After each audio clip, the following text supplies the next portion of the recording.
Welcome to the Connection Connoisseur. My name is Brenda. And I'm Michelle. And it's our mission to build a community of lady tribes, a place to connect and grow your tribe with resources, ideas, and events.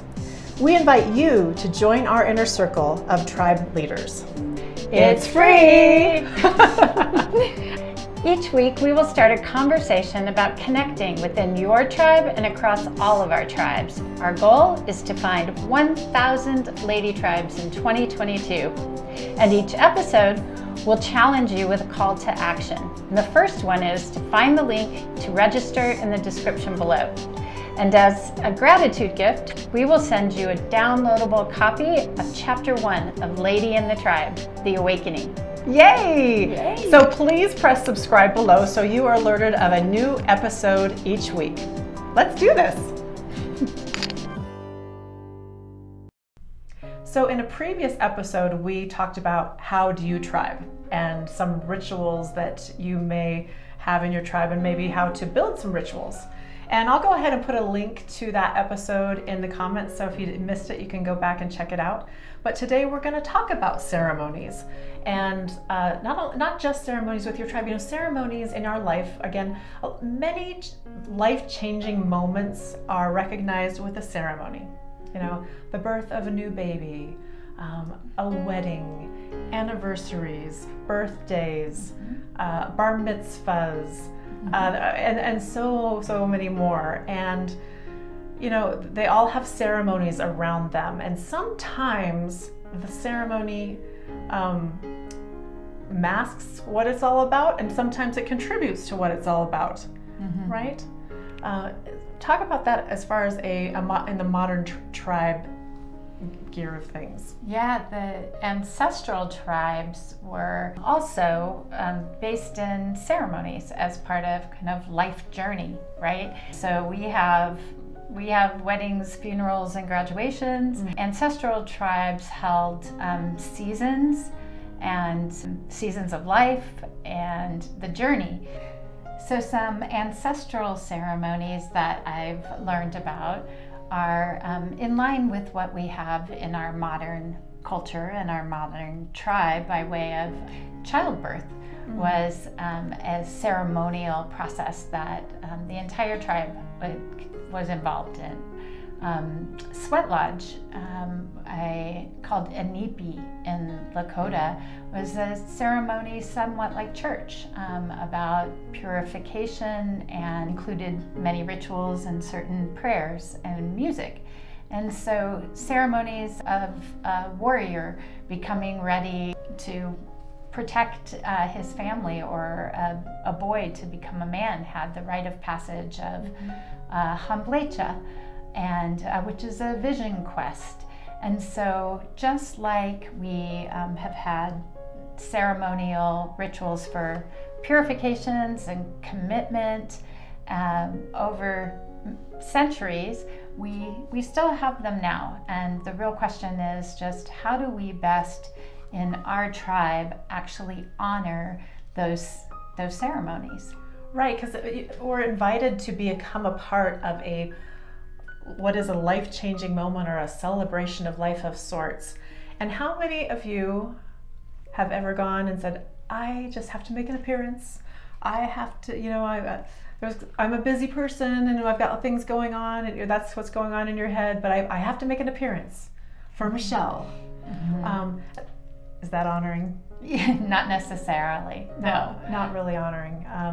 But by going and making a decision to not only be there, be present, but contribute to the event, contribute to the moment, because it's about celebrating the moment and celebrating the passage or the life event, but it shouldn't just be just a commitment that it's on our list.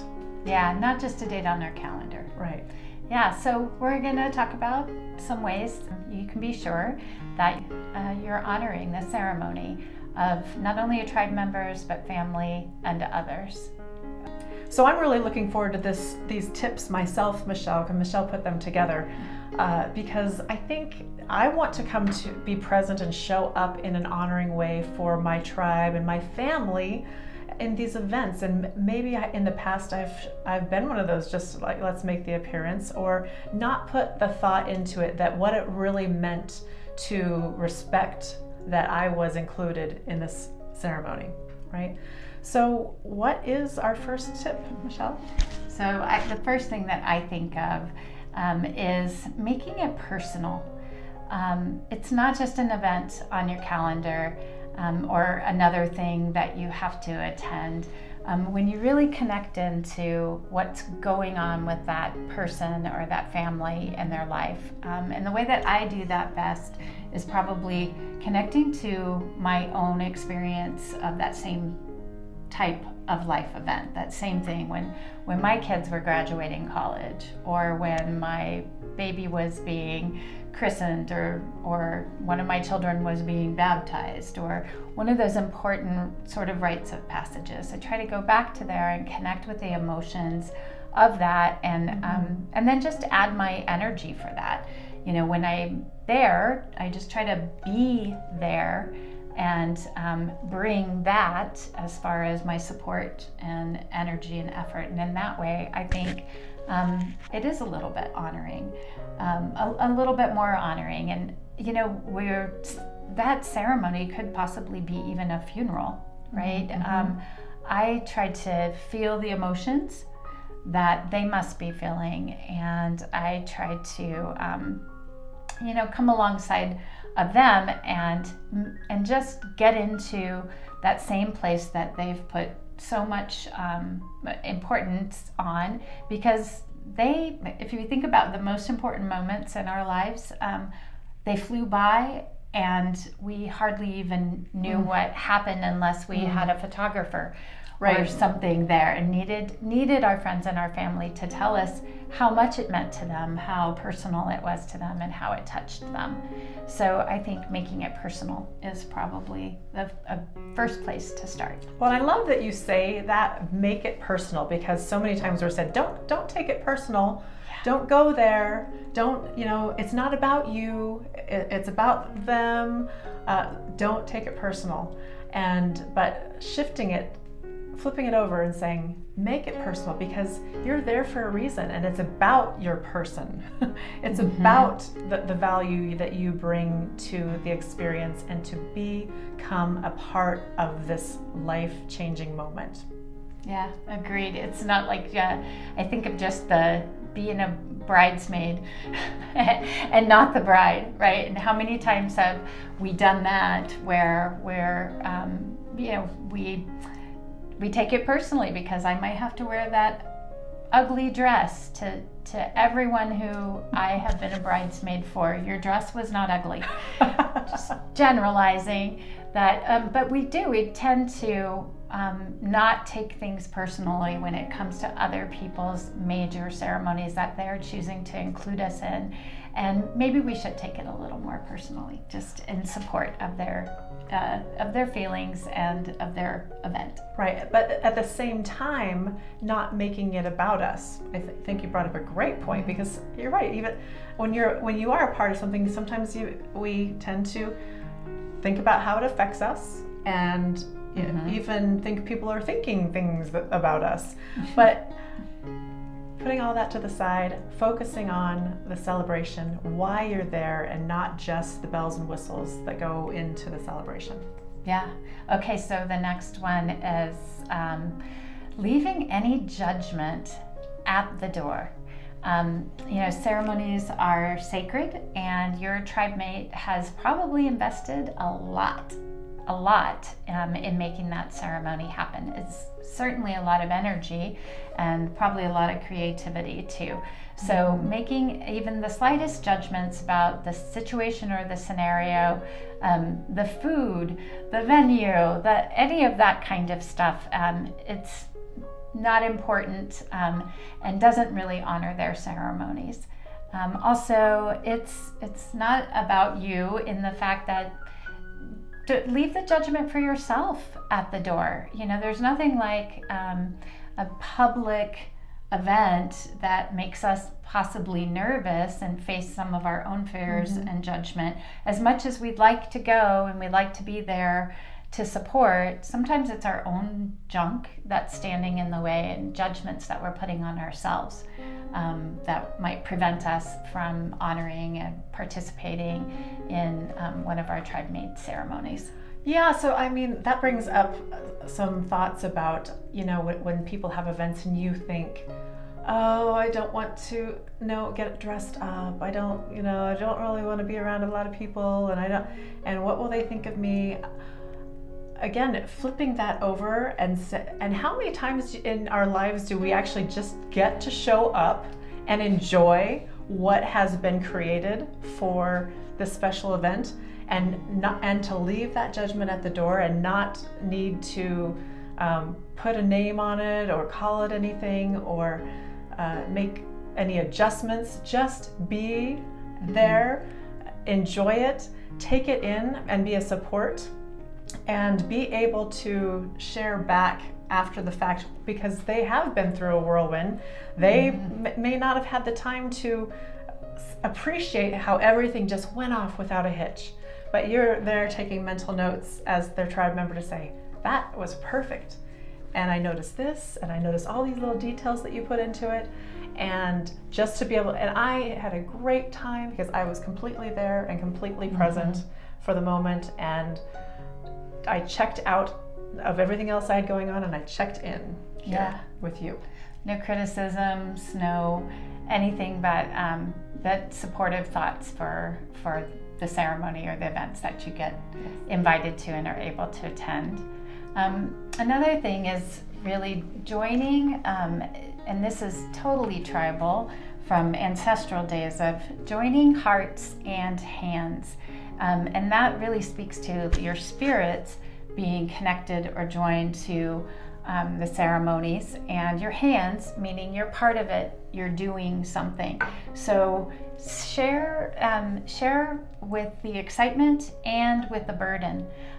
When someone has something going on and is preparing for a special ceremony or a life change, and be there.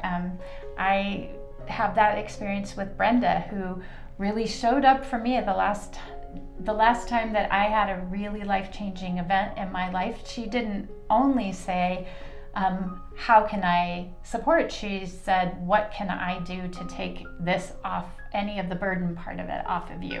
And that's something that's very special, and I appreciate about you doing for me, because you have no idea how taking away a detail, taking away details of events like that allow us and give us the gift to be there and be in the moment. It could be cleaning the house, or helping make the connections with a venue, or whatever the thing it is that is most standing in the way of your tribe being able to enjoy and all participate in the ceremony. I don't think I gave you much of a choice, to be honest. No. I saw a need and I said, I'm taking care of that. And I think that's what you mean by not only being present, but getting involved and putting your hands in. If you see a need, hop right in, because we are an extension of our tribe. We are the hands of our tribe when we are there as a support. Yeah, well, and probably like in my case, the person's so distracted doing all of the things that they have to that they may not have even seen that need. So filling it before you even knew you had it. Absolutely, love that. Also, just holding space for the spiritual part. Just meaning that there's some magical spirit things happening in our ceremonies, right? There's, regardless of whether it's your custom or your tradition, for the people involved, there's something really special about gathering all that energy and creating such important events to either celebrate or memorialize or even just mark commitments and transitions in people's lives. So hold the space, make that sacred. Find the way that you can contribute to the spiritual aspect of it, and even get your own encouragement or out of it.